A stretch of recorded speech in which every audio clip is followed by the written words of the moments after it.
Hello बच्चों, आज हम लोग करेंगे distinction between memorandum and articles. Memorandum and article में क्या डिफरेंस होता है, ये बहुत इंपॉर्टेंट टॉपिक है और इससे एग्ज़ाम में क्वेश्चन ज़रूर पूछेगा।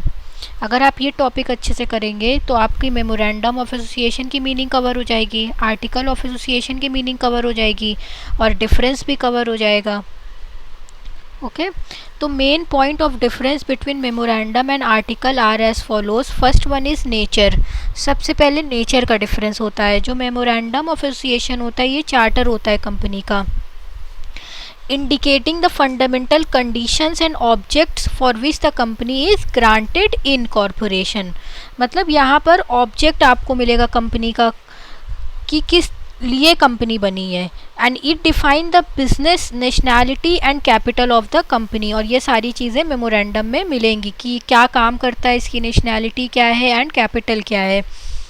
ऑन द अदर हैंड अगर हम बात करें तो आर्टिकल ऑफ एसोसिएशन जो होता है ना, ये सिर्फ और सिर्फ रूल्स एंड रेगुलेशंस बताता है कंपनी के internal management of the company के लिए, कि कंपनी कैसे काम कर रही है, रूल्स एंड रेगुलेशंस किस तरह से हैं कंपनी के, वो मेंशन होता है आर्टिकल्स में।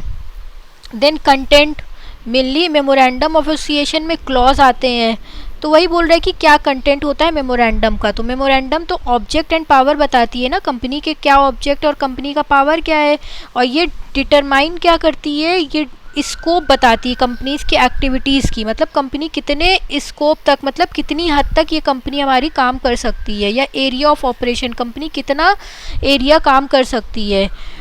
फिर आर्टिकल ऑफ एसोसिएशन क्या होता है ऑन द अदर हैंड, ये कंटेन क्या करता है, ये bylaws for carrying out of the companies object with an area. मतलब इस एरिया में अब कंपनी किस रूल्स एंड रेगुलेशन से काम करेगी वो बताता है आर्टिकल। नेक्स्ट आया रिलेशंस डिफाइंड।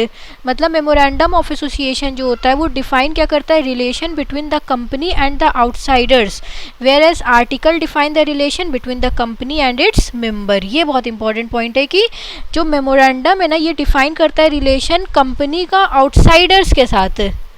MOA जो है ये रिलेशनशिप डिफाइन करेगा किसकी, कंपनी की रिलेशन आउटसाइडर्स के साथ। लेकिन आर्टिकल क्या डिफाइन करेगा, ये कंपनी की रिलेशनशिप उसके खुद के मेंबर के साथ कैसी है वो डिफाइन करेगा। देन स्टेटस, तो memorandum being the charter is the supreme document. मतलब ये बहुत important and above all document है, ये सुप्रीम डॉक्यूमेंट है, subordinated only to the Companies Act. On the other hand, articles are subordinate to the memorandum as well as the Company Act. और article क्या है, ये मेमोरेंडम का ही part है। Next उसके बाद आया फाइलिंग। तो every company must file it's memorandum of association at the time of the incorporation. जब कंपनी इनकॉर्पोरेट होती है ना, तो तभी MOA जो है हर कंपनी को अपना फाइल करना पड़ता है। लेकिन public company limited by shares need not file its own article as it can adopt table A of the company act. लेकिन जो पब्लिक कंपनी होती है वो जो शेयर से लिमिटेड होती है उसे फाइल नहीं करना पड़ता आर्टिकल, क्योंकि वो टेबल ए अडॉप्ट कर लेती है और उसी में सारे रूल्स रेगुलेशन मेंशन होते हैं कंपनी कैसे काम करेगी। ऑल्टरेशन की अगर हम बात करें तो there is a strict alteration होता है on the alteration of the memorandum and some of its clause can not be altered. मतलब कुछ ऐसे क्लॉज होते हैं मेमोरेंडम में जो कभी बदले नहीं जा सकते without the sanction of the company law board. अगर हमें बदलना है तो कंपनी लॉ बोर्ड की परमिशन चाहिए ही रहेगी। और ऑन द अदर हैंड अगर हम बात करें तो article can be altered by the special resolution. और आर्टिकल जो होते हैं वो चेंज हो सकते हैं स्पेशल रेजोल्यूशन के साथ एंड गवर्नमेंट के अप्रूवल के साथ, only for converting a public company into a private company.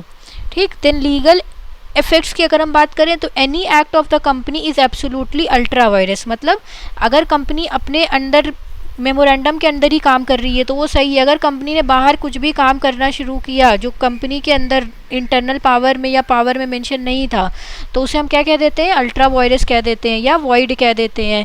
तो लीगल इफेक्ट यही बता रहे कि कोई भी company absolutely ultra vires declare हो जाएगी या वॉइड डिक्लेयर हो जाएगी and can not be ratified even by the unanimous consent of all the members. मतलब सभी मेंबर भी आके कह देना तब भी वो चीज़ सही नहीं हो सकती।